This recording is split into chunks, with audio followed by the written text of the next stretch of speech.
India versus England তৃতীয় one day ম্যাচে team India দুটো পরিবর্তন করে মাঠে নামতে পারে। তো টিম ইন্ডিয়ার প্লেইং 11-এ কে সুযোগ পেতে পারে এবং কে বাদ পড়তে পারে অবশ্যই তোমাদেরকে এই ভিডিওতে জানাবো। এই ম্যাচটা ভারতীয় সময় অনুসারে কোন টাইমে শুরু হবে অবশ্যই তোমাদেরকে এই ভিডিওতে জানাবো এবং লর্ডস ক্রিকেট গ্রাউন্ডে ভারতের রেকর্ড কেমন আছে সেটাও তোমাদেরকে এই ভিডিওতে জানাবো। তো ভিডিওকে লাস্ট অবধি দেখতে থাকো।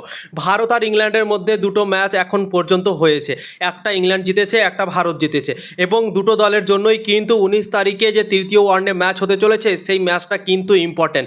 যে এই ম্যাচটা জিতবে সেই কিন্তু এই সিরিজটা জিতে নেবে বন্ধুরা। এই ম্যাচটা ফাইনালের মতো হতে চলেছে, তো অনেক এক্সাইটমেন্ট বেড়ে গিয়েছে দুটো দলের জন্য এবং ভারতীয় ফ্যানদেরও অনেকটা এক্সাইটমেন্ট হয়ে গিয়েছে এই সিরিজটা দেখার জন্য, কেননা ভারতকে জিততে হলে হার হালে এই ম্যাচটা জিততে হবে। তো এই ম্যাচটা ভারতীয় সময় অনুসারে বৈকাল 3:30টার সময় শুরু হবে। প্রথম ম্যাচ যেরকম বৈকাল 3:30টার সময় শুরু হয়েছিল, তো এই ম্যাচটাও কিন্তু বৈকাল 3:30টার সময় শুরু হবে লর্ডস ক্রিকেট গ্রাউন্ডে। এই ম্যাচটা হতে চলেছে কিন্তু টিম ইন্ডিয়ার জন্য খারাপ খবর, এই লর্ডস ক্রিকেট গ্রাউন্ডে টিম ইন্ডিয়ার রেকর্ড ভালো নেই। 2007 থেকে 2022 পর্যন্ত টিম ইন্ডিয়া টোটাল 4টা ম্যাচ খেলেছে এই মাঠটাতে, কিন্তু 4টার মধ্যে একটাও টিম ইন্ডিয়া ম্যাচ জিততে পারেনি। 3টে ম্যাচ হেরে গিয়েছে এবং একটা ম্যাচ টাই হয়ে গিয়েছিল, কোনো দল সেই ম্যাচটা জিততে পারেনি। তো টিম ইন্ডিয়া 3টে ম্যাচ লাগাতার এই মাঠটাতে হেরেছে, জিততে পারেনি বন্ধুরা লাস্ট 4 ওডিআই ম্যাচে। তো এবার তোমাদেরকে জানিয়ে দিচ্ছি এই তৃতীয় ম্যাচের জন্য টিম ইন্ডিয়ার প্লেইং 11 কেমন হতে পারে।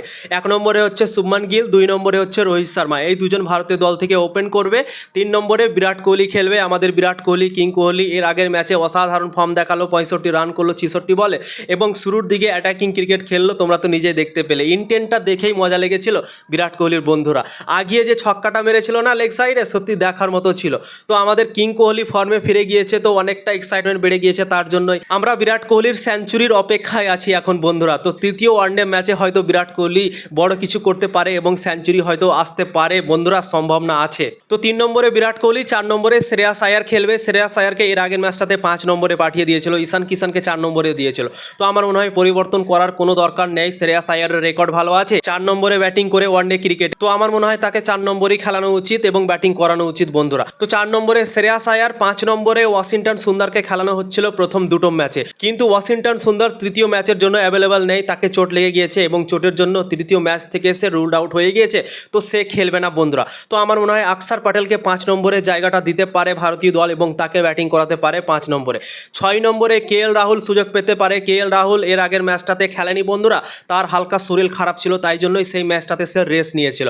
তো ঈশান কিষান তার জায়গায় খেলেছিল, তো ঈশান কিষানের জায়গায় কেএল রাহুল আমার মনে হয় চলে আসবে এই ম্যাচটাতে এবং 6 নম্বরে সে খেলবে। 7 নম্বরে শিবম দুবে থাকবে, 8 নম্বরে কুলদীপ যাদব সুযোগ পেতে পারে, 9 নম্বরে জসপ্রীত বুমরা থাকতে পারে, 10 নম্বরে গুরনুর ব্রার থাকতে পারে, 11 নম্বরে প্রসিদ্ধ কৃষ্ণা।